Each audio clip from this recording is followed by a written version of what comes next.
Welcome to the Exam Room Live, brought to you by the Physicians Committee. Hi, I am the weight loss champion, Chuck Carroll, and this is the healthiest half hour anywhere online today. Appreciate you joining us right here on Facebook and on YouTube. Coming up, it is Motivation Monday here on the Exam Room, and today we are going to be motivated by a 5-time Olympian, a woman who received a shocking diagnosis just months after winning gold, but like the competitor that she is, Kikkan Randall faced breast cancer head-on, tackling the challenge, fighting for her life, and a fight she would ultimately win, just as she had so many times in her athletic endeavors. And today she is here to share her inspirational journey with us. Can't wait to dive into this one. Kikkan Randall, you are indeed a motivator and an inspirer. Thank you so very much for joining us today. Can't wait to speak with you. And also with us today, helping to kick off a new week, is Dr. Neal Barnard. He and I are going to be looking at a new study on the immune system and why it may hold the answer as to why more men are dying from coronavirus than women. Dr. Barnard, interesting findings on the program today, sir. Sure is, Chuck. All right, and we're also going to be opening up the doctor's mailbag, so go ahead, send in your questions now in the comment section, or you can tweet them to us using the hashtag ExamRoomLive. But first, let's get caught up on the latest happenings. Here are your health headlines for Monday, October 19th, 2020. The total number of coronavirus cases worldwide now stands at more than 40 million. Milestone reached over the weekend as the spread of the infection continues accelerating across much of Europe. Here in the U.S., caseloads are 30% higher than just 2 weeks ago, with 175,000 infections reported since Friday, and numbers in nearly every state on the rise, as a growing number of Americans now are suffering from so-called COVID fatigue, an issue health experts say will only serve to hasten the spread of the virus. In other news, we at the Physicians Committee have been working tirelessly to improve the quality of food being served in hospitals where patients are routinely served the very same high-fat, artery-clogging foods that landed them in the emergency room in the first place. Well, now over in the UK, 2 groups are joining forces to bring more plant-based meals to infirmaries. Vibrant Vegan and Open Kitchen will install 500 vegan vending machines over the next decade. The machines will offer hot plant-based dishes. Visitors and staff to patients, visitors and staff, and Plant-Based News reports that the first was actually installed earlier this month after, get this, nearly 80% of hospital workers said they would choose a vegan meal if one were available.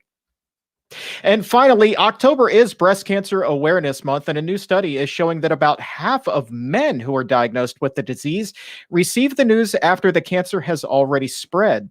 So that's significantly going to reduce their odds of survival. Among those diagnosed at a distant stage, the survival rate was only 26% compared to nearly 99% whose cancer was caught before it had spread. The researchers say the cancer is often missed because neither the men nor their doctors are usually screening for breast cancer. Men account for just 1% of all breast cancer cases in the U.S.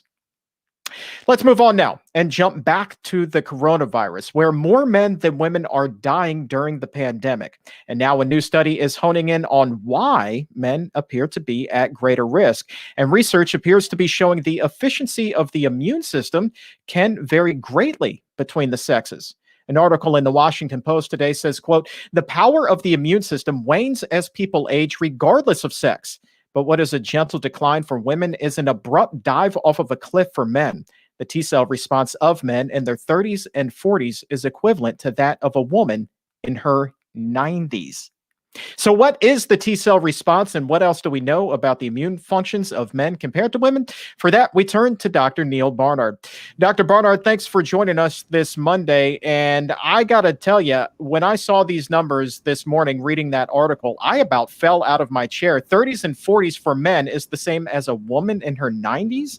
What's going on here? Yeah, I'll tell you, Chuck, this has been something we've been looking at for a long time. Let me show you a couple of figures just real quickly. Back in May, we were looking at figures here in DC. The pandemic was really just kind of in its first wave. It was just starting to increase. And we had only 12 deaths in Washington at that point.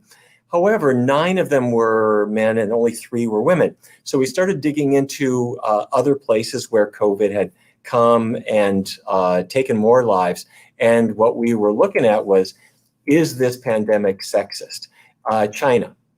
The mortality overall pretty low, But in women, 1.7%, in men, 2.9%. So it looked like, yeah, it was hitting men worse. And then in Italy, as you remember, Italy was one of the first European countries to really get hammered. And there it was 7.2% mortality in men, 4.1% mortality in women, both much worse than in China.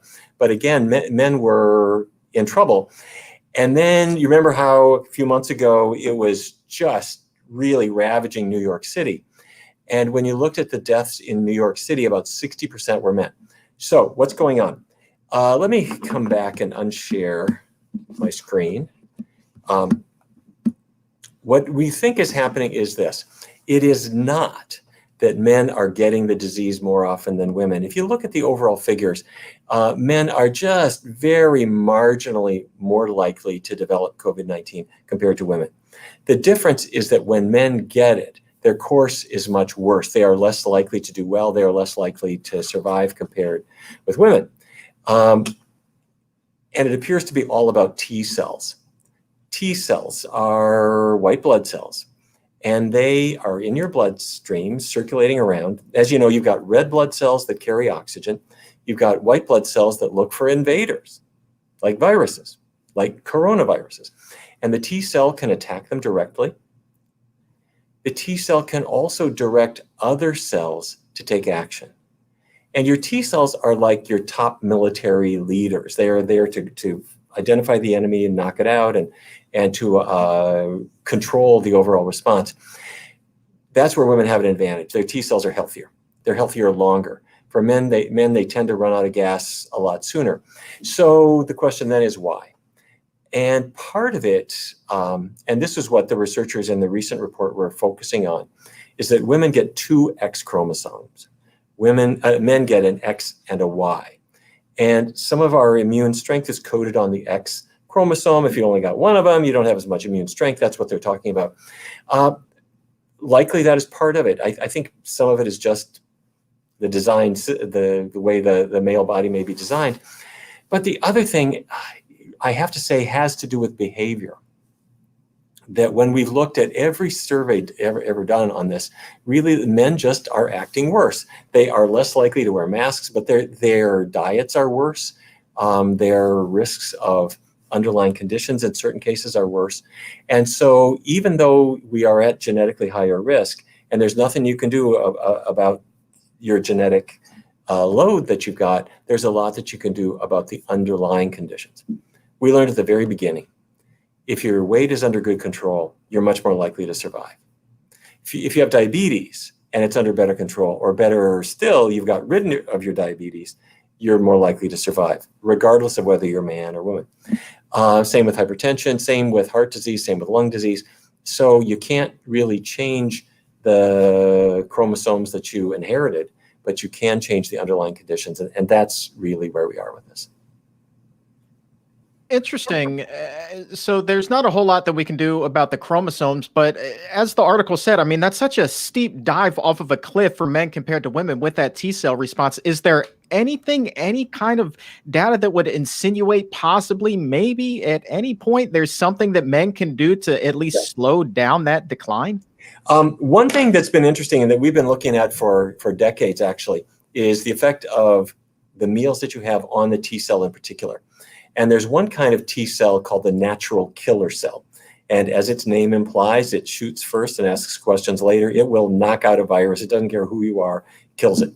Natural killer cells do not do well in an oil slick. If you ate a lot of greasy stuff, burgers, onion rings, steak, cheese, pizza, fatty foods impair their action.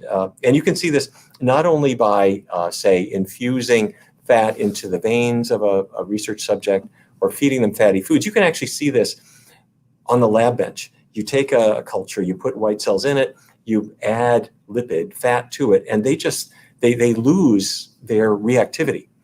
So it's lunchtime. And your male friends say, have the steak. You say, no, thanks, I'm going to have the vegan meal. Getting away from those animal fats, and frankly, fats in general, is a good way to keep T cell strength. Wild.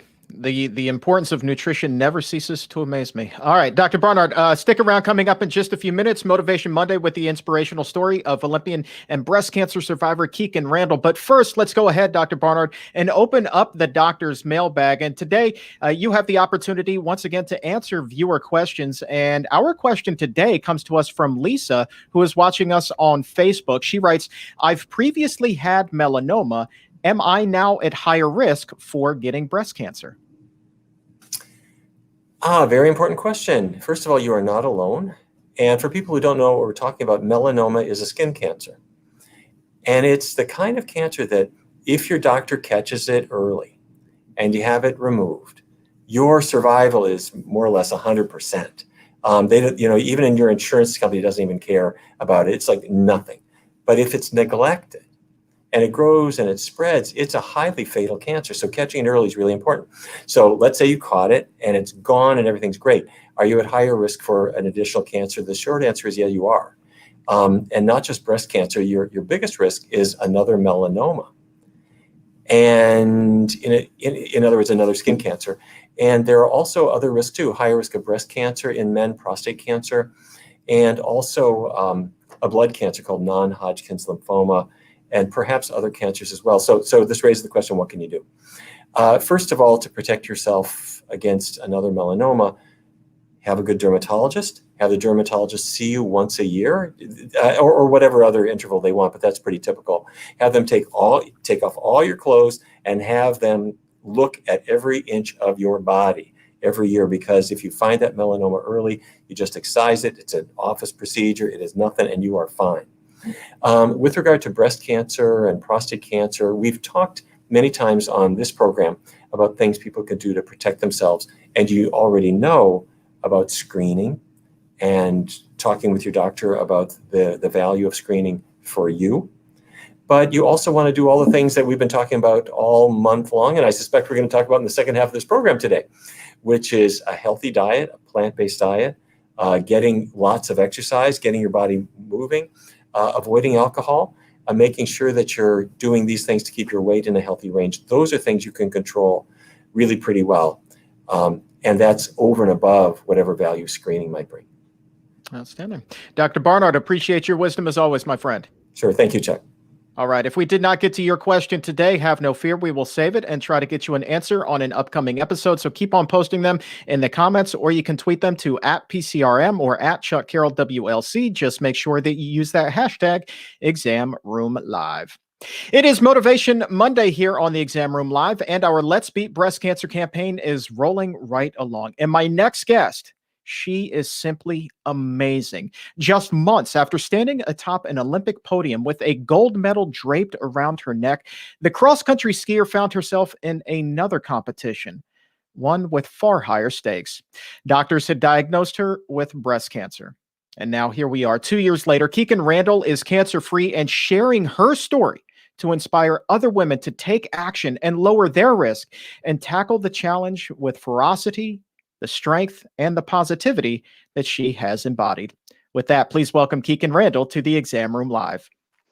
Kikkan, thank you so very much for joining us. Yeah, it is so good to have you here. Thanks so much for making the time. My pleasure. It's great to be a part of this such a positive campaign to really help people live their best lives. I want to talk about you and living your best life. You have a great story, sure to inspire a lot of people. So let's talk about this diagnosis. What exactly were you diagnosed with? What form of breast cancer?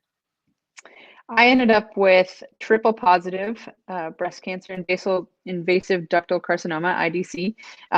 Mine was considered stage 2B because I had two small tumors, little bit bigger than the size of a pea, and we ended up finding another small pea-sized lump in my armpit. That means it was on the move. So definitely an aggressive form, and therefore we had to dive into treatment right away.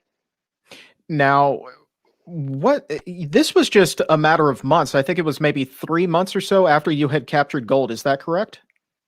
It was, yeah. I mean, really an unbelievable high to an unexpected low in such a short time. So when I discovered the lumps in my breast, I felt in the shape of my life. I mean, I really had just come off the Olympic season, come off a 20-year career as a professional cross-country skier. And thank goodness that I know my body really well. And I really credit the education that I got growing up, that if you find something, always kind of be checking yourself. If you find something, go show it to a medical professional, because it would have been really easy to say, it's nothing. I feel amazing. I'm superhuman almost. But thankfully I did get it checked out and we were able to catch it at an earlier stage. Aside from let's talk about that shock. I mean, even though you were taught from an early age to check and be mindful for this, but still, you really were in the shape of your life. I mean, you had just captured gold. You had been professionally competing for 20 years. You had to have been just shocked by this. Oh, I was in total disbelief when I got the call from a friend of mine who was a radiologist, who actually kind of was the one to call me when he got the results. I was on my way to one of my friend's weddings in Sweden, some World Cup competitors that I'd gotten over the years. When I heard the news, I couldn't believe it. My first reaction was disbelief. My second reaction was, wait a second, this isn't fair. I exercise, I eat right, I don't drink too much. It's like, I've done everything. I have no family history. Like this just can't happen. But the next stage of that for me was my athlete frame of mind kicked in, and I realized that this was going to be similar to chasing that Olympic gold medal. It was going to be something big and difficult that I was going to have to break into small pieces and take one day at a time. It was something I was not going to be able to handle alone. I needed to do it with a team, and it was going to be something that there would be a lot outside of my control. And so I was going to have to really take my mental focus and try to put that focus on things that I could control and to just stay hopeful through the process. Were you still able to attend your friend's wedding? I was, thankfully, it was a friend that called, and he just explained to me that, over the course of the week that I was there was really nothing we needed to do immediately. So do your best to try to enjoy it. And I did. I knew it was in the back of my mind, but I said, if anything a cancer diagnosis does for you, is it reminds you to live in the moment. So I did the best to just enjoy the time with my friends, being in a beautiful place, celebrating such a beautiful thing. And then when the wedding was over, I flew back home immediately and got proactive about figuring out what I needed to do to beat this.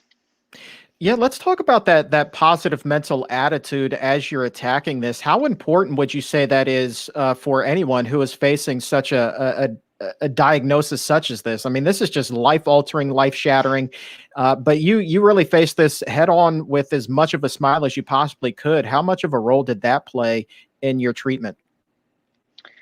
Well, there's no doubt that facing cancer was the most challenging obstacle, setback, adversity that I had ever faced.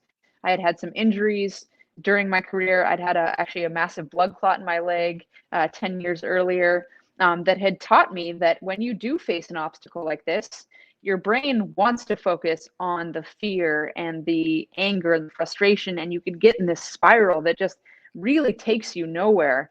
But all those things that you don't have control over, you need to kind of put those to the side, and you need to use all your energy to focus on the things that you can control, because that gives your mind something to do. And it's amazing how like those little steps day by day start to build up, and eventually you get better and you get back to doing all the things you want to do. And if you just sit there and think about all the negative things, it just makes you feel worse. And so knowing that from my athletic career, I really tried to apply that idea to my cancer diagnosis and say, there is going to be a lot out of my control. There is for sure a lot to be scared about, but there's also a lot to be hopeful for.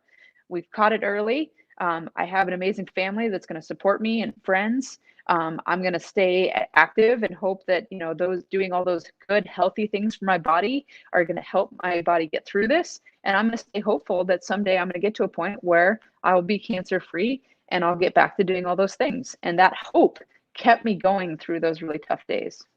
Yeah, and staying physically active, that is one of the 4 steps critical to our Let's Beat Breast Cancer campaign here at the Physicians Committee.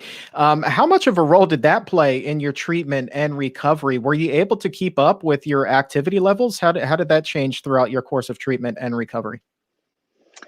Well, being active is really just at the central core of who I am. And I knew that that was going to be important going through my treatment. Now, never having been through cancer before, I didn't know what my physical capabilities would be. So I decided to make the intention at the start of my treatment that I would try to do at least 10 minutes of activity a day.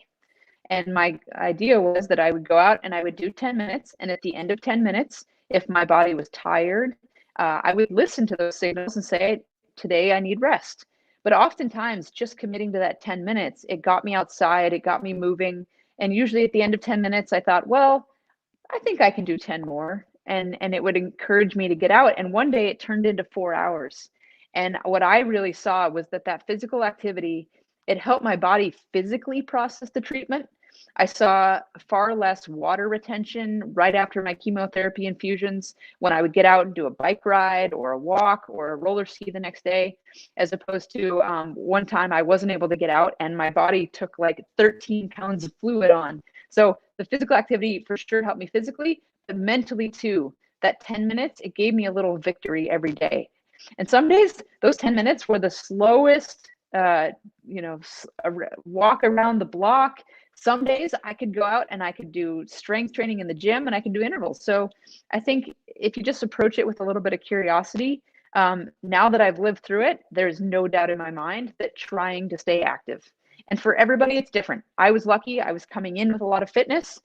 So my level of activity, it was down from what I was used to, but it was actually pretty solid. For some people, the side effects are really terrible and it's a lot harder. So I think you just have to listen to your body. But I think making that commitment at the beginning was so helpful for me. Have you had the opportunity to speak with other women who are currently going through treatment, but are really struggling to be able to get up and keep their body moving? What kind of words of wisdom can you offer them that would help them actually push through on those really, really difficult days? Well, I found through my entire life, role models are incredibly powerful. When I see someone else do something, someone I can relate to, it gives me the confidence that I can do it. And so I was decided to be very open about what I was going through, and both my victories maybe, but also my struggles, the days where it really was hard to get out and do things. And by sharing that story, I think it's helped some other men and women out there who are also going through treatment to say like, hey, I'm gonna give this physical activity a try. And it looks a little different for everybody. But I think it's not about what you do, it's about the fact that you are moving in some way, and if that helps. And some days you do have to listen to your body and you do have to rest, but I was pleasantly surprised. Days when I thought I wouldn't be able to do much, it actually made me feel better. And so I just try to help encourage others to try, to go out there. You might be amazed at what your body responds to, and what it likes to do. And I think it's the mindset's probably the most powerful thing, of just not being too critical of yourself. Just saying, hey, I'm going to give this a try because I think it's going to be good. It's going to give me a victory just to get out and do something. And it's going to at least get you out and get you away from sitting on the couch thinking about how miserable you feel. So I just try to encourage everyone and just be really supportive. And I found that friends and family encouraging me to just get out and come with me was also really powerful. And here's the inspirational part. How is your health today? My health is amazing. I am so incredibly grateful. So when I finished my treatment in January of 2019, I decided that my comeback goal was going to be to run the New York City Marathon in November, and I wanted to try to run it under 3 hours. A little bit naive at the beginning, thinking that 3 hours was going to be a very achievable goal. And then once I got going in the training, it turned out to be more challenging than I thought. But that was my goal, and I really started with an 8-month training plan. I gradually built up my strength. I gradually built up the mileage. And last November, I got to run the New York City Marathon with two of my close friends. It was a beautiful day. It was one of those hurts so good kind of thing, definitely physically grueling, but I ended up running the race in 2:55 and achieving my goal and just crossing that finish line, knowing all that I'd been through and being able to prove to myself that I had worked my way back, was just an incredible reward. Yeah, I mean, compare the emotions of that day to the day that you were diagnosed and everything that you had been through. I would imagine crossing that finish line in less than 3 hours or otherwise. Honestly, it meant so much more to you at that point than it possibly ever could have had you not been through what it was that you had just survived. Well, the gift that going through cancer has given me is that I don't have mediocre days anymore. Being an Olympic athlete, I've experienced the pinnacle of physical performance. And let's be honest, I'm never going to be at that level again because the amount of training and dedication it took to get there. So it would have been easy to retire from skiing and then kind of always be comparing myself and going, oh, well, it's not as good. I don't feel as strong. But thanks to going through cancer, I mean, every day that I can get out and do something, particularly with the people I love, is a victory for me. And so, yeah, to cross that finish line, to be able to push myself, to be out there with so many people that were all achieving such big goals for themselves, it's a powerful thing. Like if you had never done a marathon, just to be out there and part of the atmosphere is incredibly inspirational. And that crossing that finish line wouldn't have been so meaningful if I hadn't had to go through the struggle of cancer treatment. Your positivity is it's infectious, Keegan. And I know that one of the things that you're doing now to raise awareness for breast cancer treatment and advance the research, you have what's called the It's Going to Be Okay line. Talk to us a little bit about what that is. Well, when I was going through treatment, I had these rainbow colored running shoes that I started wearing to all my appointments, all my chemo sessions. And it was amazing how, even in those darkest moments, I could look down at my feet and I could see that color, and it would remind me to stay hopeful and to look forward. And so this was so powerful for me that my husband and I came up with the idea of coming out with some brightly colored socks with our slogan that we found ourselves saying to each other a lot, which was, it's going to be okay. It's choosing to be hopeful, choosing to say to the next hour, the next day could be better. And so we came out with these brightly colored socks and we started selling them on my website, and we donate $2 from every pair we sell to an organization called Active Against Cancer, which is studying the connection between physical activity and cancer treatment outcomes. They're finding tremendous results, and their goal is to ultimately make physical activity a prescripted part of treatment, which again, now that I've lived through it myself, I wholeheartedly believe in. So it's been an amazing project for us to put these socks out there. They certainly still motivate me and inspire me on days when I'm having a tough day, and they work for everything. The great part is, if you've dropped your wallet in a puddle, if you're a skier and you're hoping it's going to snow, we all need those reminders in our life that it's going to be okay. And so these socks are a way to bring us all together, to stay hopeful, and to raise money for a great cause. And I can't think of a better message for 2020 overall than it's going to be okay either. I got to get my hand on a pair of these socks. Your website is kikkan.com, KIKKAN.com. That's where you can go to pick up some of you see the socks right there. The director is on point today. Oh, I love those. You know what? The holidays are coming up, and something tells me that these would make great stocking stuffers. And I don't mean a pun because these are socks anyway. These are just fantastic. So, Kikkan, thank you so very much for taking the time to share your journey with us and just this inspiration. And I love my big takeaway from this conversation is that as a cancer survivor, you don't have mediocre days. And that is just so powerful to me. So it has really been a privilege to share some time with you today. Well, thanks for having me. All right. Kikkan Randall, check her out, Kikkan.com. Give her a follow on Instagram at, oh boy, I love this one, Kickanimal, KIKKANIMAL on Instagram. That is a must follow account right there. Kikkan Randall, 5-time Olympian, gold medalist, and breast cancer survivor. Thanks for joining us here on the Exam Room Live. Now, all throughout the month of October, we are joining with Kikkan and so many others in the fight against breast cancer with our Let's Beat Breast Cancer campaign. And we would love it if you would stand beside us. And all you need to do is head over to letsbeatbreastcancer.org and pledge to take the 4 steps that we have designed that can help you lower your risk of breast cancer. Pledge to follow these steps. Get healthy with us. And just by doing that, not only will you be reducing your risk of breast cancer, but you will also be entered to win a great grand prize pack with all kinds of goodies that will get you going on your healthier journey. And I also also want to say a big thank you to Dr. Christy Funk and Pink Lotus for supporting the Let's Beat Breast Cancer campaign with us this year as well. So head over to letsbeatbreastcancer.org and sign up for that. And Dr. Funk and I, by the way, just last Thursday had our big Breast Cancer Fighting Foods Awards show. And so if you head over to Apple Podcast or Spotify, you look for the Exam Room by the Physicians Committee, grab that latest episode. You will have Christy and I, Dr. Funk and I, talking about the best foods, handing out awards for the best fruit to fight cancer, the best nuts, the best seeds, the best legumes, the best vegetables, the best spices to fight breast cancer, listing them all off, plus hand out a Lifetime Achievement Award to Fiber. How great is that? So head over to Apple Podcast or Spotify, wherever you get your favorite podcasts, sign up for the Exam Room. And if you would be so kind as to leave a 5-star rating, we would greatly appreciate it.